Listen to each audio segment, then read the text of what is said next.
और sample paper से ही मैं तुम्हें क्वेश्चन करवाने वाला हूँ, ठीक है ना। तो मुझे क्वेश्चन सिलेक्ट करने पड़ेंगे।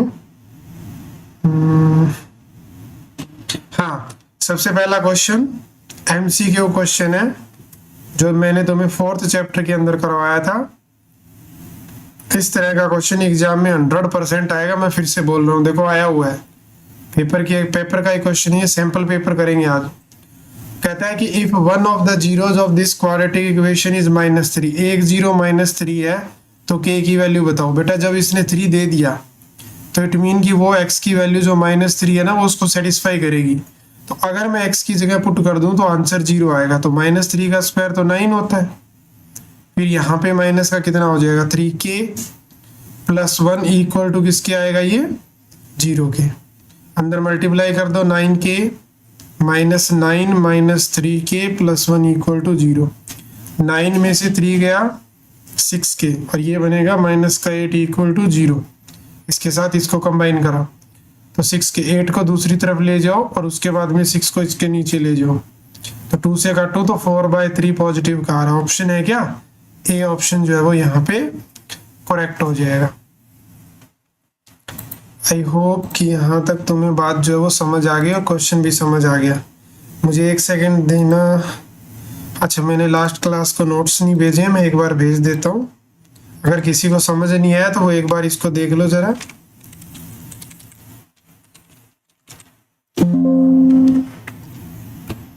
तब तक मैं उनको नोट्स भेज देता हूँ ताकि वहां पे मैं तुम्हारे लिए नोट्स क्रिएट कर पाऊँ।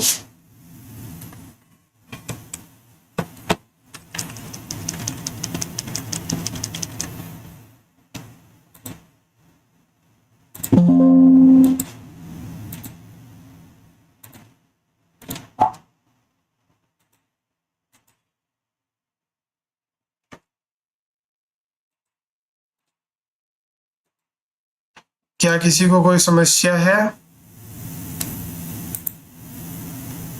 क्वेश्चन के अंदर? कोई समस्या नहीं है, ठीक है। हम सिर्फ क्वेश्चन वही करेंगे जो 5 चैप्टर हमने करे हैं। चलो आगे बढ़ते हैं। सर दूसरे तो हम वैसे ही नहीं कर पाएंगे, ये वाले कर लें वही बहुत है ना।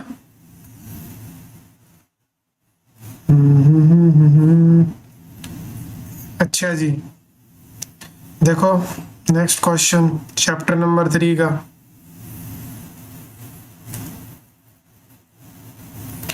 कहता है इफ द गिवन लाइन, दोनों लाइनें पैरेलल है तो बताओ वैल्यू क्या होगी k की। पैरेलल के केस में a1/a2 equal to b1/b2 not equal to c1/c2। तो इट मीन इधर से 3x का कोफिशिएंट, इधर से 2 है, 3/2 इज इक्वल टू इधर से y का कोफिशिएंट 2k, इधर से y का कोफिशिएंट 5। तो बस सोल्व भी तो करना है k के लिए इसको। तो 5 3 जा 15 और 2 4 2 जा 4। तो वैल्यू कितनी आई पावनी, 15/4। और कौन कौन से केस थे, ये हो तो पैरेलल होता है। क्या होता है, पैरेलल। और अगर ये तीनों ही इक्वल आ जाए तो क्या होता है भाई, अगर ये तीनों ही इक्वल हो तो इनफाइनाइट सॉल्यूशन होती है, कोइंसाइड कर जाता है सिस्टम।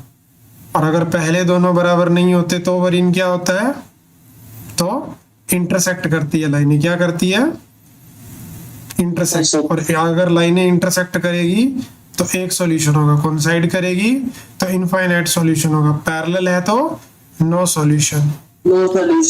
इस पूरे चैप्टर में बेटा इसके अलावा कुछ नहीं था। एक चीज और थी, अगर सॉल्यूशन एग्जिस्ट करते हैं तो उसका नाम क्या होता है, उसको हम बोलते हैं कंसिस्टेंट। क्या बोलते हैं,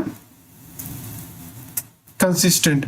और जब सॉल्यूशन एग्जिस्ट नहीं करता तो सिस्टम को क्या बोलते हैं, नॉन कंसिस्टेंट बोल देते हैं। एक भी सॉल्यूशन है तो कंसिस्टेंट है, अगर एक भी सॉल्यूशन नहीं है तो सिस्टम आपका अनकंसिस्टेंट हो जाता है।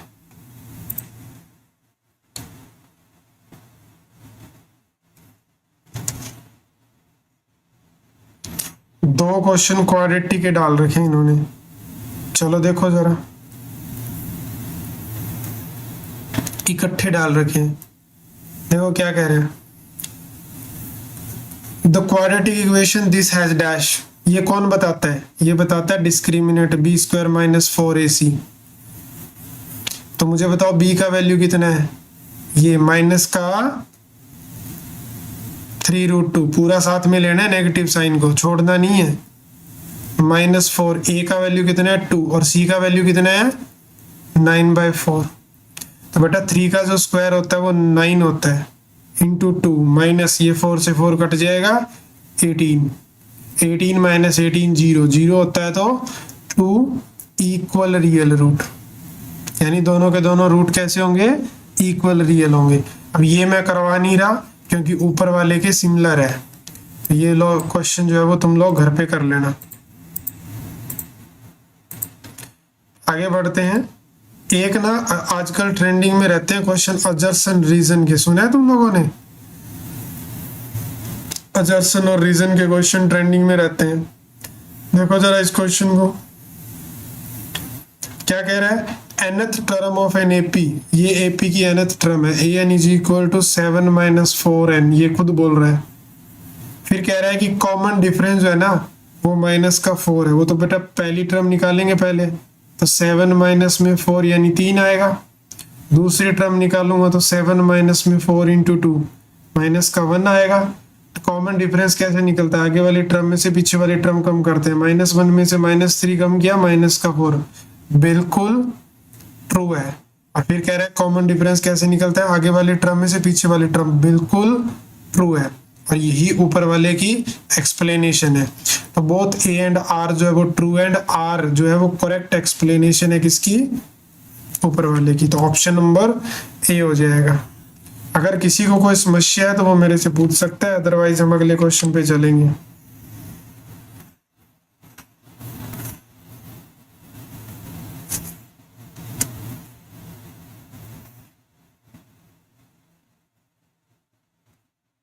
कोई समस्या थी क्या इस क्वेश्चन के अंदर? ठीक है, आगे आगे आ जाओ। Question number 24, chapter number first से दो। देखो फर्स्ट चैप्टर के अंदर HCF इंटू LCM किसके इक्वल होता था? प्रोडक्ट ऑफ 2 नंबर के। वहां पे एक चीज और भी थी, प्राइम नंबर था। प्राइम नंबर क्या होते हैं? 2, 3, 5, 7, 11, जो नंबर 1 और खुद के अलावा कोई फैक्टर ना हो। कंपोजिट नंबर क्या होते हैं? ऐसे नंबर जिनके खुद और 1 के अलावा और की प्रोडक्ट में लिखा जा सके, उसको हम बोलते हैं, क्या बोलते हैं उसको? कंपोजिट नंबर बोलते हैं। तो यहाँ पे अपने को HCF दिया हुआ है, कितना दिया हुआ है वरीना? HCF है 18। और नंबर क्या है? नंबर देखो ये जो ब्रैकेट में लिखे होते हैं यही नंबर होते हैं, 306 और 1314। हमें उनका LCM निकालना है। तो हम तो जानते हैं कि जो LCM होता है, अगर मैं इसको इधर नीचे ले लूं तो LCM होता है A इंटू बी बाय में HCF। तो A कितना है? A की वैल्यू कितनी है? 306, B की वैल्यू कितनी है? 1314 डिवाइडेड में HCF। HCF कितना है? 18 है। कोई कट रहा है क्या? 18 से चेक करो जरा। और 9 से, हाँ 9 से कट रहा है। 9 2 जा 9 से काटा, 9 3 जा 27 और फिर 36 4 पे कट जाएगा। अब या तो इसको काट लो या इसको काट लो, पर मैं इसको काट रहा हूँ 17 पे। तो मेरा जो LCM आएगा वो आएगा 17 इंटू 1314। 1314 को 17 से मल्टीप्लाई करो। मैं सीधा 17 से ही कर देता हूँ। कैसे? देखो मैं ऐसे कर देता हूँ, 17 4 जा 68 होता है, 6 कैरी, 17 1 जा 17 और 3 23, तो 3 2 कैरी, 17 3 जा 51 होता है और 2 53, 5 कैरी, और 17 1 जा 17 और 5 कितना हो गया? 22। तो ये इस क्वेश्चन का जो है वो करेक्ट आंसर है। किसी को कोई समस्या है तो वो मेरे से पूछ सकता है। अगर कोई समस्या नहीं है तो हम आगे भी बढ़ सकते हैं। नेक्स्ट क्वेश्चन, क्वेश्चन नंबर 25 कह रहा है कि find the value of this. अगर इसको तुम लोग ध्यान से देखो ना, जो निकालना है वो है क्या बेटा? ये है सम ऑफ रूट माइनस में प्रोडक्ट ऑफ रूट। तो इस इक्वेशन को देख के, वैसे तो इसने बोला है कि आप अल्फा बीटा इसके रूट है तो आप ये निकालो। अगर ये 2 मार्क्स का क्वेश्चन आएगा तो आप डायरेक्ट करो इसको। कैसे? x² माइनस में 4 रूट 3x प्लस 3, ये आपके पास एक पॉलिनोमियल है px। मुझे बताओ सम ऑफ रूट क्या होता है पावनी? अल्फा प्लस बीटा किसके इक्वल होता है? माइनस बी ओवर ए के। तो बी कितना है? खुद ही माइनस है, वो तो माइनस माइनस प्लस हो जाएगा। ए की वैल्यू 1 है तो 4√3 आया। प्रोडक्ट ऑफ रूट क्या होगा? सी बाय ए। तो सी कितना है? 3, ए कितना है? 1, तो 3 आ गया। बस यहाँ रख दो 4√3 माइनस में 3, बस हो गया क्वेश्चन। लड्डू क्वेश्चन था, 1 मिनट में खत्म सवाल। क्या ही तो था इस क्वेश्चन के अंदर।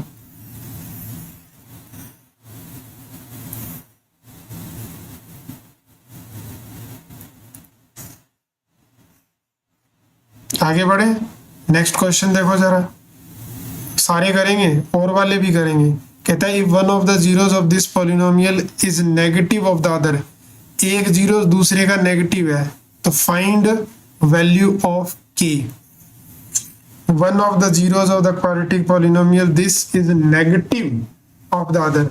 तो समझो ना कि मान लेते हैं कि एक रूट अल्फा है तो दूसरा उसका नेगेटिव होगा, तो नेगेटिव अल्फा होगा।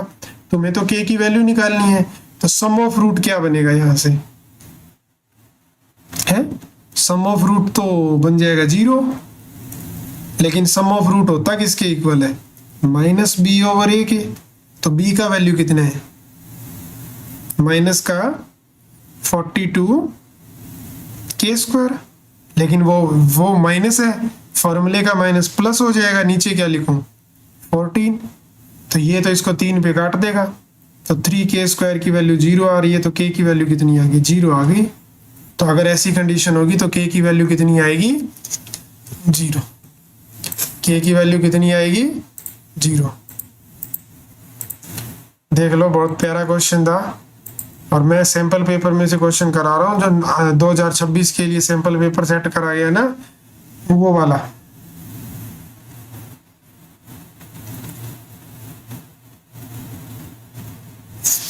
बस एक क्वेश्चन तुम लोगों को दिखा रहा हूँ, बस मुझे ये बता देना कि वहां निकालना क्या है, बाकी क्वेश्चन करना नहीं है। 29 क्वेश्चन, एलसीएम निकालना है या एचसीएफ निकालना है?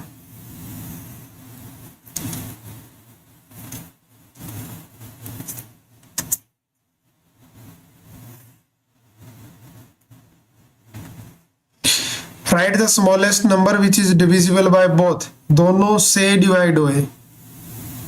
ऐसा कौन होता है? गलत जवाब। एलसीएम होता है बेटा, लीस्ट कॉमन मल्टीपल, जो दोनों से डिवाइड होता है। क्या कर रहे हो तुम? हैं कर क्या रहे हो? ऐसी गलतियां तुम कैसे कर सकते हो? पाप नहीं लग रहा तुमको? Right A the smallest number which divisible by both, ये नहीं कह रहा डिवाइड करे दोनों को, ये कह रहा है डिविजिबल हो दोनों से। तो वो एलसीएम होता है, ना कि एचसीएफ होता है। चलो आगे बढ़ते हैं।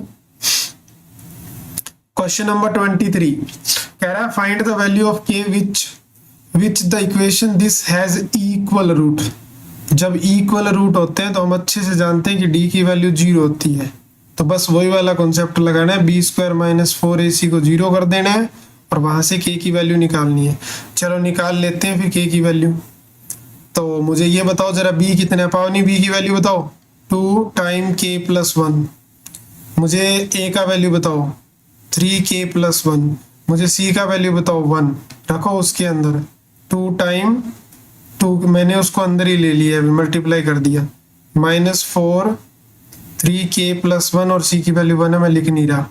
इसको ओपन करोगे तो 4k स्क्वायर प्लस 4 और फिर 2 दूनी 4, 4 दूनी 8k, माइनस में 3 4 जा 12k और -4 इक्वल टू 0। जरा इसको सॉल्व करो तो ये कट गया, अच्छी बात है। और यहाँ पे माइनस का 4k आ रहा है, यहाँ से 4k तुम कॉमन ले सकते हो, तो पीछे यहाँ पे k माइनस में 1 बचेगा। अब 4 तो 0 हो नहीं सकता क्योंकि वो तो नंबर है, तो या तो यहाँ से k 0 है या k माइनस 1 0 है। तो k की 2 वैल्यू आ गई, कौन कौन सी? 0 और 1, जिसके लिए इस क्वाड्रेटिक इक्वेशन के रूट कैसे होंगे? इक्वल हो जाएंगे। क्या हो जाएंगे? इक्वल हो जाएंगे। तो मिक्सअप क्वेश्चन चल रहे हैं और आई होप तुम्हें मजा आ रहा होगा। आगे बढ़ते हैं। Question number, this one is very very important, क्योंकि पावनी बोलती थी कि उसको प्रॉब्लम आती है बनाने में। तो देखो इसका जो अमाउंट देख के मुझे पता चल गया कि ये चैप्टर नंबर 3 का क्वेश्चन होगा, पेयर ऑफ लीनियर इक्वेशन। कह रहे person on the tour has this, हो सकता है मैं गलत हूं बट मेरे को 80% ट्रस्ट है कि ये पक्का थर्ड चैप्टर का ही क्वेश्चन है। ये person on tour has this expenses, मतलब वो इतना खर्चा करता है। If he extend is a tour 3 days, अगर वो बढ़ा दे, he has to cut down his daily expenses by 70 rupees।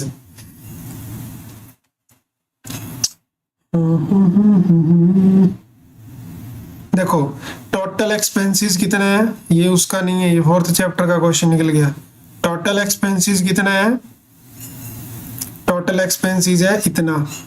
मान लेते हैं बेटा, क्या मान ले, मान लेते हैं कि उसने टोटल x डेज टूर किया, कितने दिन, let number of tour days हम मान लेते हैं कितने, x मान लिया पावनी। तो मुझे ये बताओ, देखो यहाँ पे इन्होंने डेली एक्सपेंसेस की बात करी है।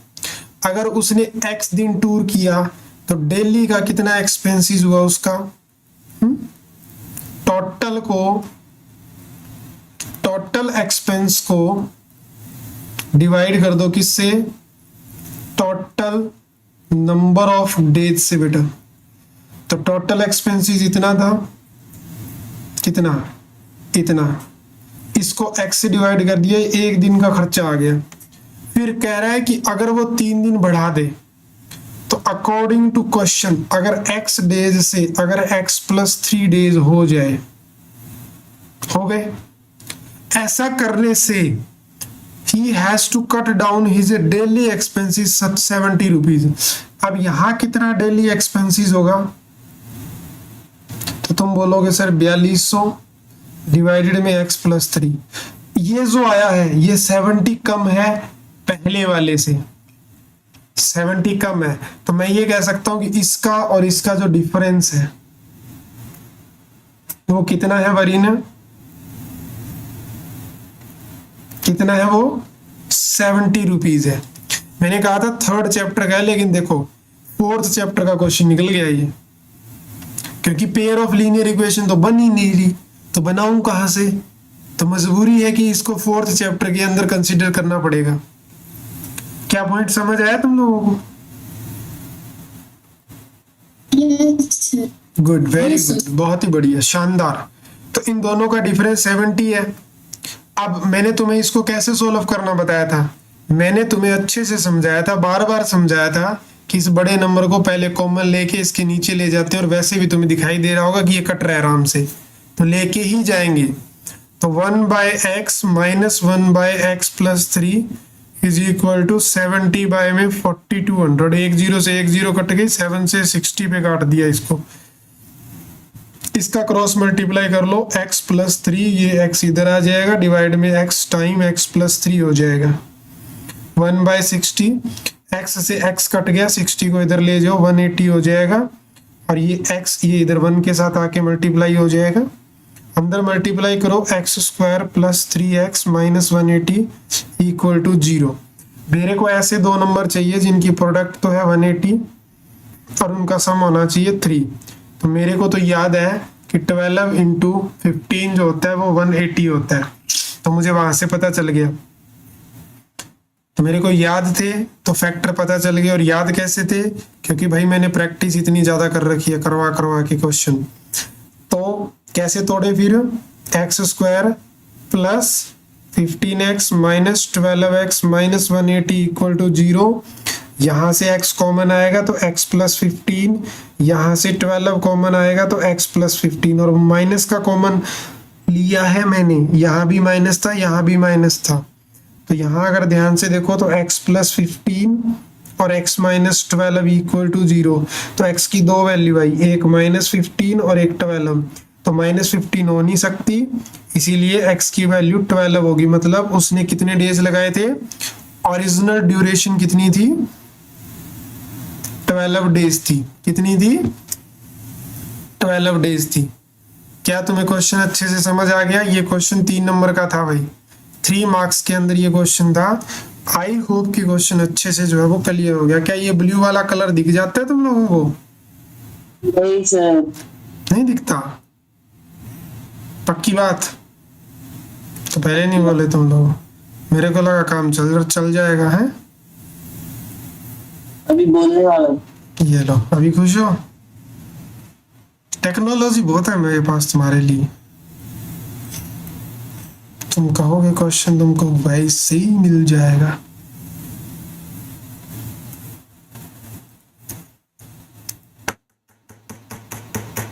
चलो, आई होप कि तुम्हें यहाँ तक क्वेश्चन जो वो समझ आ गया होगा। अगर तुमने क्लास के अंदर फोकस किया है तो मुझे नहीं पता कि तुम कैमरे के पीछे बैठ के क्या कर रहे हो, मेरे को सुन रहे हो या कुछ काम कर रहे हो। चलो क्वेश्चन नंबर 36, बट क्लास में फोकस होना चाहिए। ये क्वेश्चन देख के तुम्हें क्या लग रहा है, किस चैप्टर का क्वेश्चन है? सबसे पहले तो तुम ये आइडेंटिफाई करने की कोशिश करो।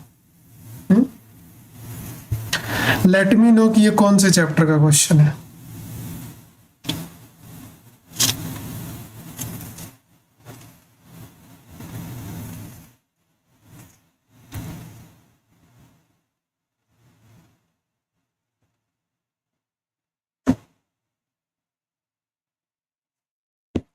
लेट मी नो कि कौन से चैप्टर का क्वेश्चन है किसी को कोई आइडिया?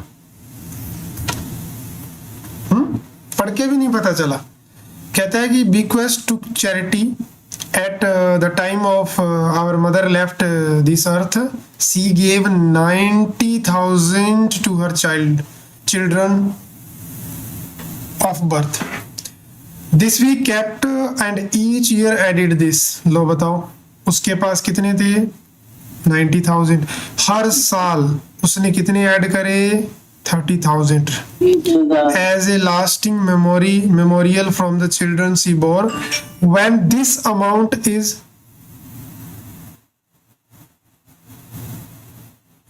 क्या प्रोनाउन करते हैं इसको? ऐसे दीज होता है ना, तो इसको दीजली बोले? दसली। Sir I guess typing error होगा, ऐसा कोई वर्ड नहीं होता। ये मैं सोच रहा हूँ, बट हो सकता है क्योंकि इसके साथ आया ना दसली। हम एक ऐसे बोल देते हैं कि इतना when he has 4,20,000 is attained, all goes to the charity that her memory we maintain। मतलब जब इतना अमाउंट हो गया उसने सारा कुछ चैरिटी को दे दिया। कहता what was the balance in the 6th year. AP का क्वेश्चन नहीं है ये। हर बार कितना ऐड कर रही है वो? 30,000। 6 का पूछ रहा है, 6 टर्म a + 5d। ए कितना है? 90,000। डी कितना है? डी मैंने कैसे लिया भाई, क्योंकि इतना ऐड कर रही है तो यही एक फिक्स कांस्टेंट है, तो 90 है और यहाँ 30 का कितना बनेगा? ये 2,40,000 हो जाएगा, 2,40,000। फिर कह रहा है in what year was the goal this met. कौन से ईयर में मेट होगा ये गोल, कब उसके पास इतने हो जाएंगे? तो एन की वैल्यू पूछ रहा है, तो हम मान लेते हैं कि लास्ट टर्म कितनी है? 420,000। हाँ, तो ए कितना है?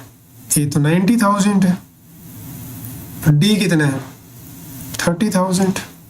तो 420 इज इक्वल टू ए कितना है प्लस एन कितना है निकालना है, और डी कितना है?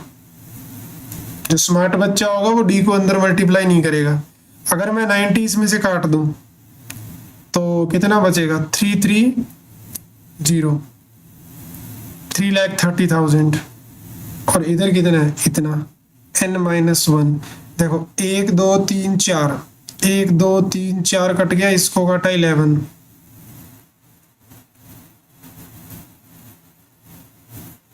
तो n की वैल्यू कितनी आ गई? 12। यानी उसका गोल कब जाके मैट होगा वरीना? जब 12 ईयर हो जाएंगे। हाँ, कितना मुश्किल होता है ना पैसा जोड़ना। 12 साल लगेंगे उसको 4 लाख रुपए जोड़ने में। देख लो 90,000 उसके पास थे फिर भी।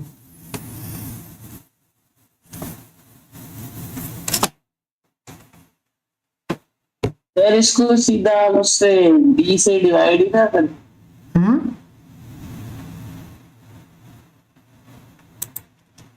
क्या करें, डी से डिवाइड कर दें? बात तो सही है। नहीं नहीं, 90,000 माइनस करके डी से डिवाइड कर देती। हाँ।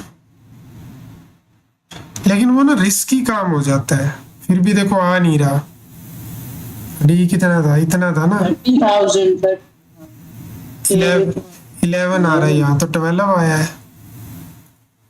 हाँ तो एक उसका भी तो जोड़ेंगे ना, 90 साल और 90,000 एक ही है। अरे तो वो तो फिर वो लॉजिकली बहुत ज्यादा हो गया ना बेटा, तो वो तो फिर गड़बड़ चांस हो जाएगी है? नहीं, 11 साल एक, जैसे अभी 11 आ गया। अरे तो एक साल 90,000 का भी तो जोड़ेंगे ना, तो 12 हो गया ऑलरेडी अपने आप। बेटा वो तुम यहाँ दिमाग लगा पा रहे हो, मेरे पास बैठे हो ना तो यहाँ बिल्कुल रिलैक्स बैठे हो, खाना खुना खा के अपने रूम में एसी चल रही है अच्छे से, क्या बात है, मजा आ रहा है, स्वाद आ रहा है पढ़ाई में। एग्जाम के प्रेशर में ना गोलमोल हो जाएगी चीजें, वहाँ ये वाला दिमाग नहीं चलेगा।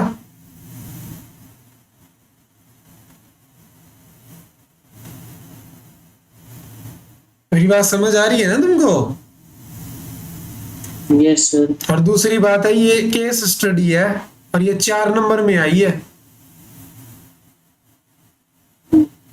मैं ये नहीं कह रहा कि वो गलत है, लेकिन वो एक माइंड की थॉट प्रोसेस है, और एग्जाम में बड़े बड़ों को पसीने आ जाते हैं बेटा, तो वहां वो काम चलेगा नहीं अगर ये वाला तरीका नहीं आएगा तो। अब तो घर पे बैठे हैं, अब मजे से, अब तो अपना दिमाग चल रहा है।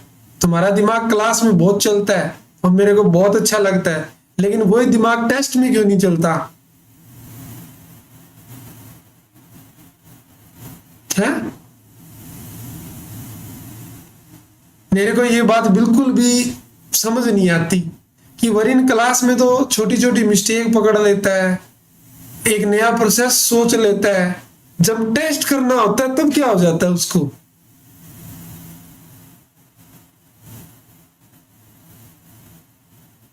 एग्जाम का प्रेशर लेते हो, टाइम की प्रॉब्लम होती है या करने का मन नहीं करता, कोई धक्के से बिठा देता है, हाँ?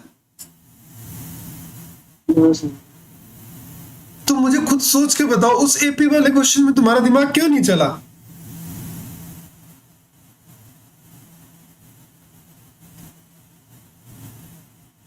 बताओ।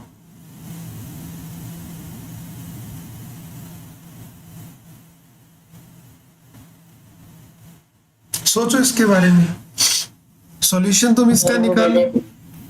गलत ही ले लिया था, गलत ले लिया। नंबर ही गलत नोट कर लिया था, वो प्रॉब्लम हो गई।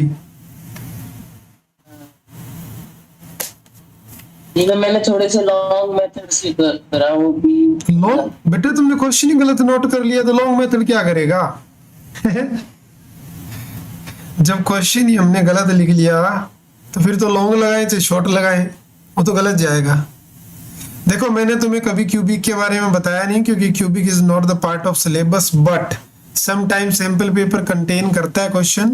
तो तुम्हें इतना तो मैंने बता रखा है कि जितनी पॉलिनोमियल की डिग्री होती है उसके पास उतने ही क्या होते हैं, रूट होते हैं। अगर 2 डिग्री की पॉलिनोमियल है तो 2 रूट होंगे, 3 डिग्री की है तो 3 रूट होंगे। तो ये कह रहा है कि polynomial of nth degree must have n real root, उसके n रियल रूट होंगे। बिल्कुल सही बात है ये, अगर n डिग्री है तो n ही होंगे। फिर कह रहा है एक आपके पास पॉलिनोमियल है और वो पॉलिनोमियल कैसी है, x³ + x है। कह रहा है इसके पास एक रियल रूट है। तो बेटा जब मैं तुमको इसकी फैक्टराइजेशन करने को बोलूं तो दोनों में x है, तो आप x को कॉमन ले सकते हो। और जीरोज निकालने के लिए तुम लोगों को पता है कि इक्वल में 0 रखना होता है। तो अगर ये चीज 0 है तो यहाँ से 2 चीज होती है, या तो x 0 होगा और या ये चीज 0 होगी। मैं तुम्हें बता दूं कि x² यहाँ से -1 आता है, तो ये रियल नहीं, ये इमेजिनरी रूट की कैटेगरी में चला जाता है। और ये x = 0 एक रियल नंबर है, तो इसीलिए इसके पास एक रियल रूट है। ये बिल्कुल सही बात है, लेकिन ये नीचे कह रहा है कि डिग्री n हो तो उसके पास n रूट होते हैं। ये कोई ऊपर वाले की करेक्ट एक्सप्लेनेशन नहीं है। तो आप ये कह सकते हो कि दोनों के दोनों ट्रू है but not the correct explanation. तो आंसर इसका क्या हो जाएगा, बी ऑप्शन हो जाएगा। नीचे एक अलग बात बोल, x³ वाला समझ दोबारा सुनो, एक्चुअली में ये एक क्यूबिक पॉलिनोमियल है। कैसी पॉलिनोमियल है? क्यूबिक। तो इसके पास टोटल कितने रूट होने चाहिए? 3 रूट होने चाहिए, क्योंकि इसकी डिग्री 3 है। अब जब रूट निकालना होता है तो तुम्हें भी पता है कि 0 से निकालने के लिए px को 0 करते हैं, तो इसका मतलब क्या हुआ कि x क्यूब प्लस x की वैल्यू 0 है। इसमें भी x है और इसमें भी x है, तो मैं फैक्टर बना रहा हूं, तो मैंने सबसे पहले क्या करा? कॉमन ले लिया। अब दो चीजों की प्रोडक्ट अगर 0 है तो या तो x 0 होगा और या फिर x स्क्वायर प्लस 1 0 होगा। तो ये जो है ना, ये पूरा का पूरा इमेजिनरी रूट देगा। पहली बात तो यहाँ डिग्री 2 है तो इसके 2 ही रूट आएंगे, 2 यहाँ से और 1 यहाँ से। ये इमेजिनरी देगा और x इज इक्वल टू 0 एक रियल नंबर है, इसीलिए कह रहे हैं ना ये हैज ओनली 1 रियल रूट। सही बात है, एक ही रियल है, क्योंकि ये 2 है इमेजिनरी है ये, क्योंकि इसमें d की वैल्यू लेस देन 0 आएगी। तो ये इमेजिनरी देगा, ये रियल देगा और एक ही रियल रूट है। तो ये बात बिल्कुल ट्रू थी, ये बात भी बिल्कुल ट्रू थी, लेकिन ये इसकी करेक्ट एक्सप्लेनेशन नहीं थी। आ गया समझ में? यस।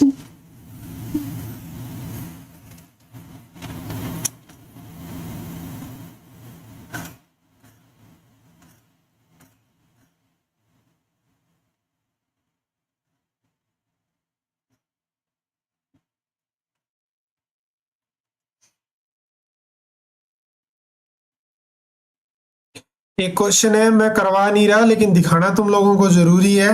एक बार तुम इसको देख लो, मैं दूसरा क्वेश्चन ढूंढ लेता हूं पेपर में से।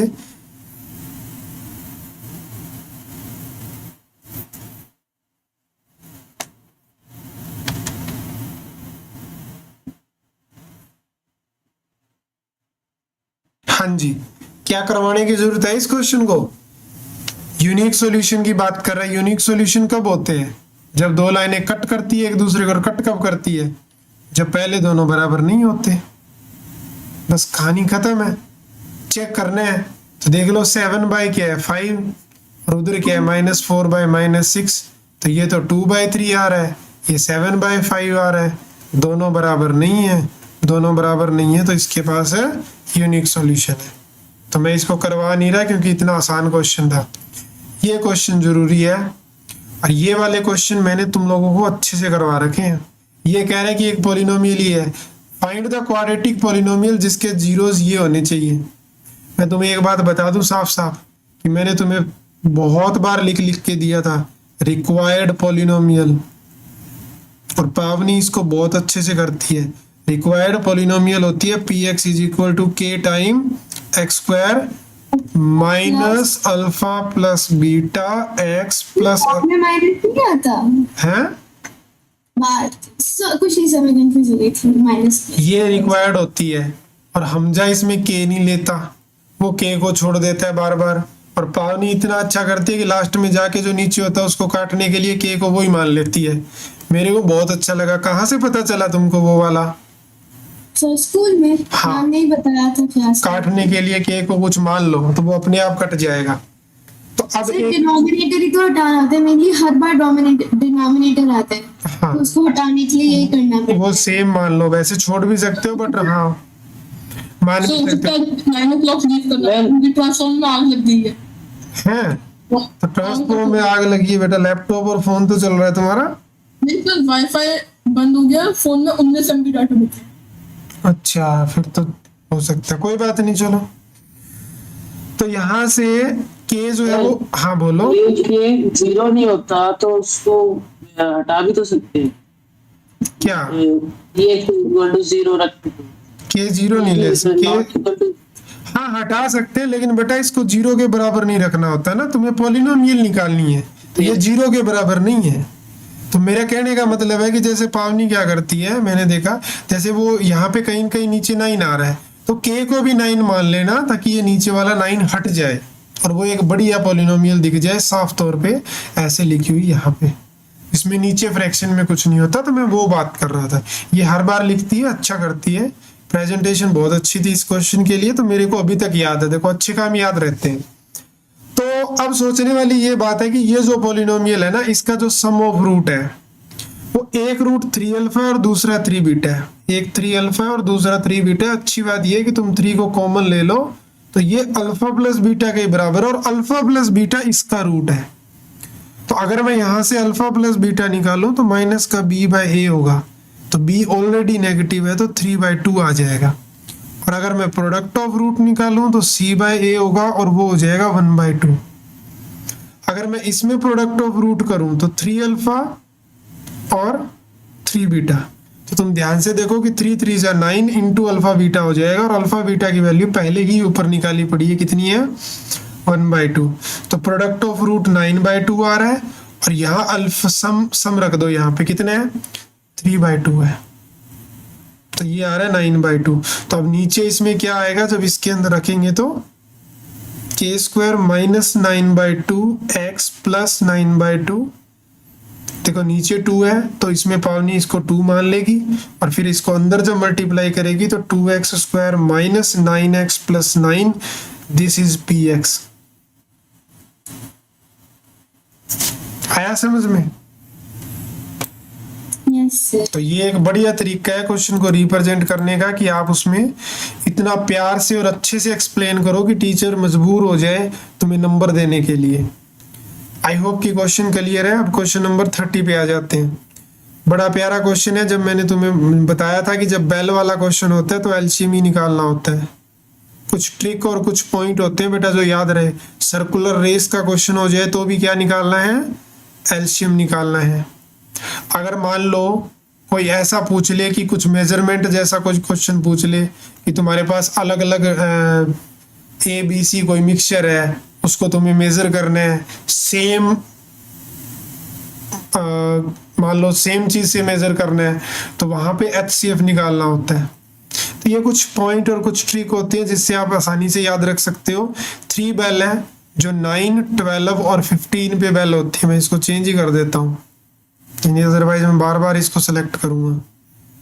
कह रहा है कि they start together talking together after what time they will next, दोबारा कब करेगी, तो इन तीनों का एलसीएम 9, 12 और 15 का एलसीएम 3 3 जा 3 4 जा 3 5 जा 3 से 1 4 और 5, 4 से करेंगे 1 1 5, तब तक चलना है जब तक 1 नहीं आ जाए। क्या आया एलसीएम 9 और 20 180 आ रहा है। कितना आ रहा है 180। तो ये 180 मिनट है बेटा, तो यही होगा आफ्टर 180 मिनट, आफ्टर 180 मिनट। लेकिन अगर वो तुम्हें ये बोल देता कि वो शाम को 6 PM बेल हुई थी, तो अब कब बेल होगी, तो 180 को पहले तो 60 से डिवाइड करो, यानी बात 3 आवर बाद की है, तो कब बेल होगी, जब हमारी अभी क्लास चल रही है इस टाइम बेल हो जाएगी।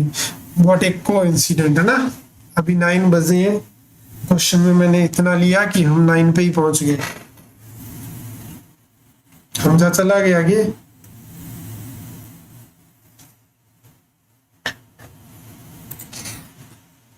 यस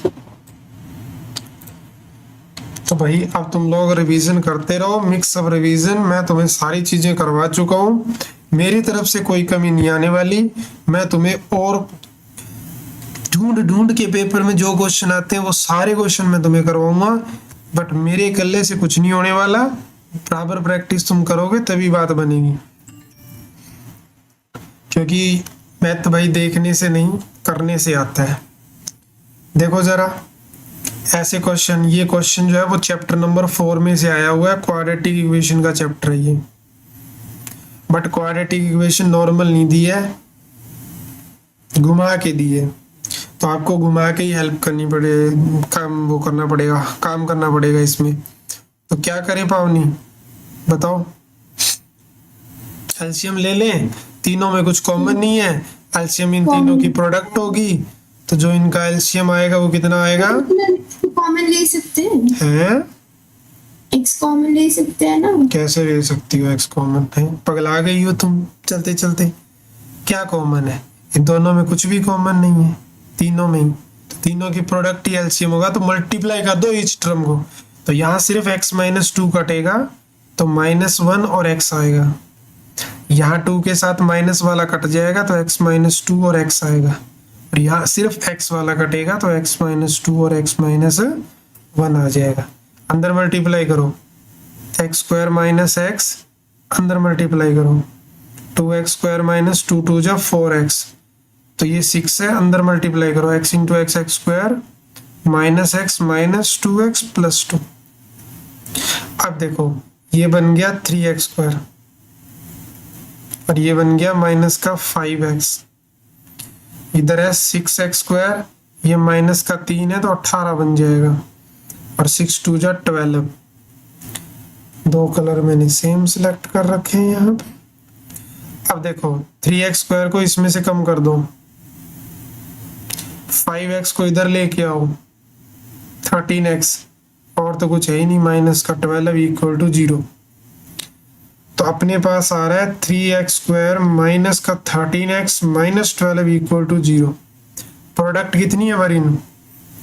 36। सम कितने है? 13। 9 और 3 का होता है, मिल गया मेरे को। तो -9 और 4 का होता है। क्या कॉमन आएगा? 3x कॉमन आएगा, तो x माइनस 3। क्या कॉमन आएगा? माइनस का 4 कॉमन आएगा। लेकिन कुछ गड़बड़ हो गई है, गलत बनाए हैं हमने फैक्टर। ये बन नहीं सकते क्योंकि अगर माइनस कॉमन लेता हूँ x प्लस 3 बनेगा, तो गलत है ये, यानी फैक्टर गलत हो गए। कोई और तरीका बताओ 36 लाने का है?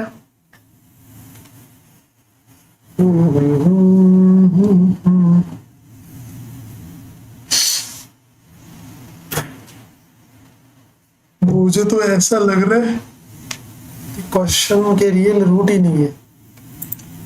क्या लग रहा है तो?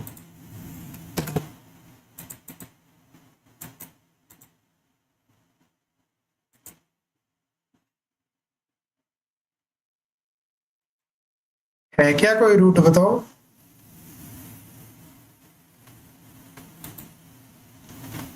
सर 4 और 9। 4 और 9 बेटा, 4 और 9 से तो बनी ही नहीं रही बात है।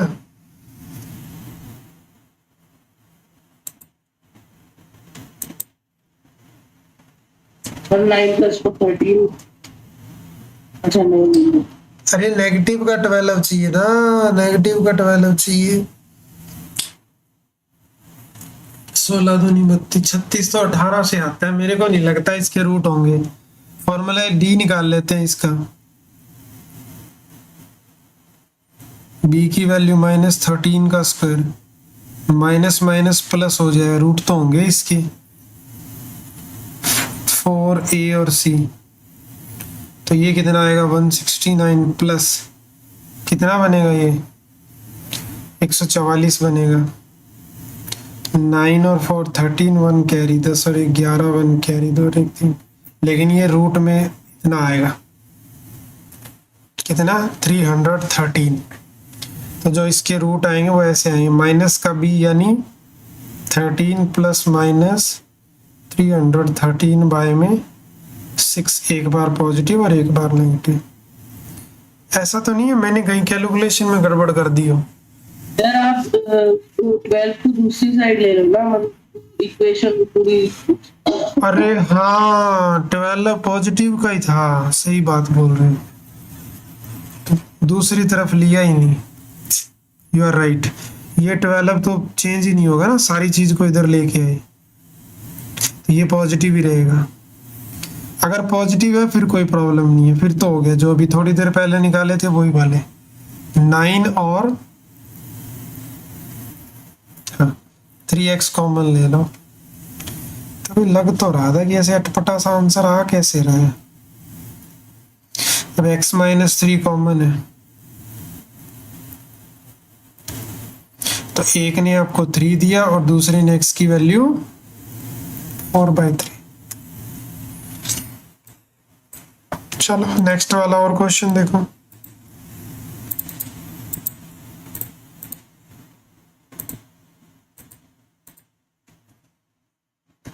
ये मैं नहीं करवा रहा, ये हम करके आ चुके हैं ऑलरेडी। नहीं मत देखो, देखो find find the value of के। अगर इसके पास इक्वल रूट है तो इक्वल रूट तो d0। ये कहाँ से आ जाता है बार बार, ये वही है ना जो, नहीं नहीं ये तो दिख रहा है तुम लोगों को। तो d0 है तो इट मीन b² - 4ac की वैल्यू कितनी है, 0। ये क्वेश्चन तो बार बार आ रहा है, 10 बार आ गया होगा अभी तक एक ही पेपर में।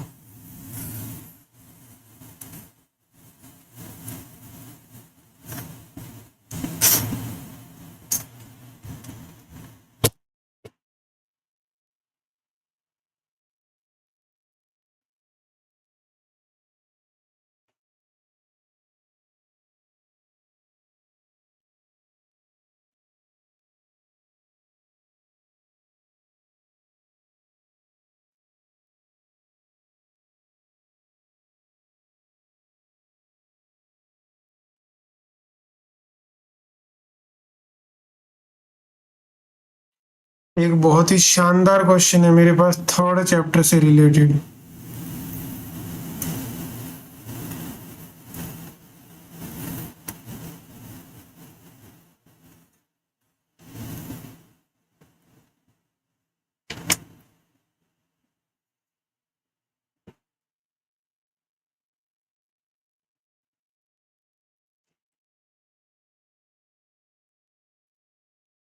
ये देखो,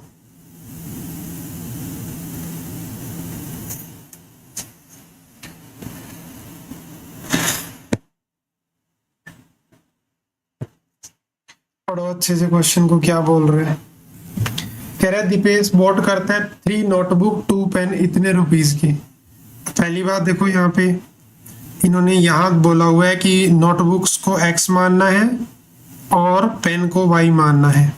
तो अगर 3 नोटबुक है तो 3x हो जाएगा और 2 पेन है तो 2y हो जाएगा इज इक्वल टू 80। मैंने यहाँ से पढ़ के इक्वेशन बना ली है।